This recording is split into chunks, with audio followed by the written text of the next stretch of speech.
for the best interest of our people.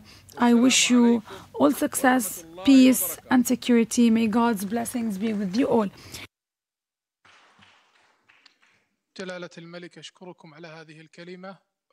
I would like to thank you, Your Majesty. I give the floor now to Imran Khan, the Prime Minister of Pakistan. Bismillahirrahmanirrahim. Bismillahirrahmanirrahim. I want to especially أود وبشكل خاص His Majesty King Salman bin Abdulaziz Al Saud, custodian of the two holy mosques, and then ladies, gentlemen, majesties, highnesses, excellencies, and Honorable Secretary General. I always pictured that one day I would be speaking at this summit, and I always promised myself that whenever I got this opportunity, I would raise the first and foremost, the most important question about whenever in the Western countries people blaspheme our Prophet, peace be upon him, I always felt that the response from the Muslim Ummah, the OIC, I always felt it was lacking. And therefore, I wanted to use this platform that the OIC owes a responsibility. Us heads of the states, we have a responsibility to the Muslim world. When anyone in the Western world blasphemes our Prophet, peace be upon him, it is a failure of the OIC that we have not been able to explain to the Western countries that the love and affection that we feel for our Holy Prophet, that how he lives in our hearts. It was up to us to explain to the Western people that the amount of pain they cause us when they ridicule or mock our Holy Prophet. And we must know that in the West, people do not treat religion the way the Muslim world treats Islam. We live our religion. In the Western world, they have a completely different attitude to the way they approach religion. And so therefore, on this, Mr. Chairman, I would like to say from this platform that we must, in the forums like the United Nations, forums like the European Union, we must explain to them that they cannot hurt the sentiment of 1.3 billion people under the garb of freedom of expression. The Jewish community has very successfully explained to the world that any misinterpretation of the Holocaust gives them pain. And so the Western world views Holocaust with a lot of sensitivity. But that sensitivity is lacking when they come to talking about our Holy Quran or our Prophet, peace be upon him.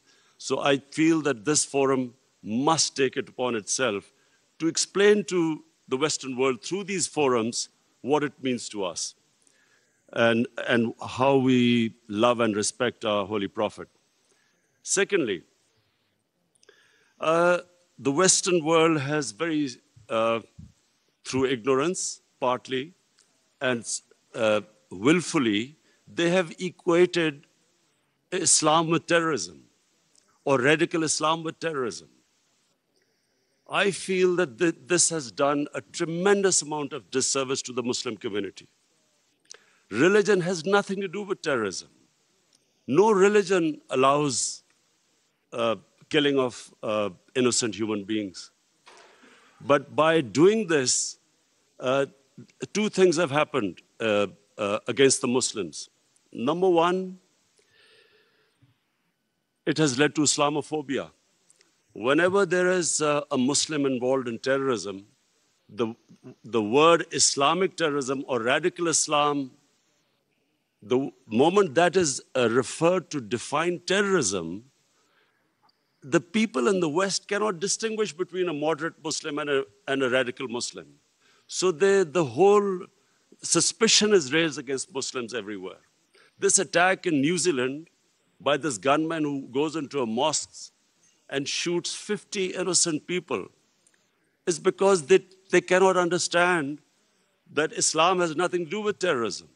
And they have this indoctrination that somehow whenever a Muslim is involved in terrorism, it's something to do with Islam. Before 9/11, 80% of the suicide terrorist attacks were by Tamil Tigers. But no one blamed Hinduism for it, and quite rightly, because religion had nothing to do with it. It was a political struggle. When the Japanese in the Second World War indulged in kamikaze pilots who blew themselves up on American ships, but no one blamed the Japanese religion for it. So this is my second point. I feel that it causes Islamophobia because we, the heads of Muslim states, have not been able to explain to the West, not powerfully enough, that Islam has nothing to do with terrorism. Political struggles have everything to do with terrorism. And the second disadvantage which the Muslim world has as a result of this, I'm afraid is that Muslim freedom struggles or Muslim freedom political struggles are delegitimized when they are termed as because of Islamic radicalism. For instance, after 9/11, the people of Kashmir have been conducting a political struggle for their freedom. But after 9/11, it was oppressed, calling it Islamic radicalism and Islamic terrorism. Similarly, the Palestinians. After 9/11, the Palestinians were oppressed, using, the Israeli government used the word Islamic terrorism. So this is my second point. I feel that from this forum, we must take a stand. We must de-link terrorism with Islam. My third point, Mr. Chairman, is about the Muslim world not paying much attention to science and technology. We have an organization called ComStech. I feel that we are on the verge of another industrial revolution with artificial intelligence and blockchain, new technologies coming in. We must not be left behind again. And I feel that we as a Muslim world must spend more of our resources in strengthening ourselves in this field. We must pay more attention to education, to quality education, to universities. Despite having all the resources, I'm afraid we lag behind. And I think from the OIC platform, it would be a good opportunity for us to concentrate on spending more on science and technology. Finally, Mr. Chairman, I would like to say that this is 50 years of OIC, and we all must again reiterate that how this organization came was because of the Palestinians being deprived of their homes, their rights, their human rights, their democratic rights. And so we reiterate again that there is no solution but a two-state solution in Palestine. East Jerusalem must become the capital of for the Palestinian people. And the Golan Heights must be returned as the 1967 borders, which all the international conventions, the United Nations resolutions say so. Similarly, I feel that in Kashmir, the people of Kashmir, again, have not been given their right to self-determination, as was guaranteed by the world community in 1948 through a UN resolution. The people of Kashmir recently have suffered a lot of oppression, and I do feel that us as a body, the OIC, must stand with the oppression that is going on in the Muslim world. I finally want to thank again King Salman bin Abdulaziz Al Saud for his great hospitality. I especially want to thank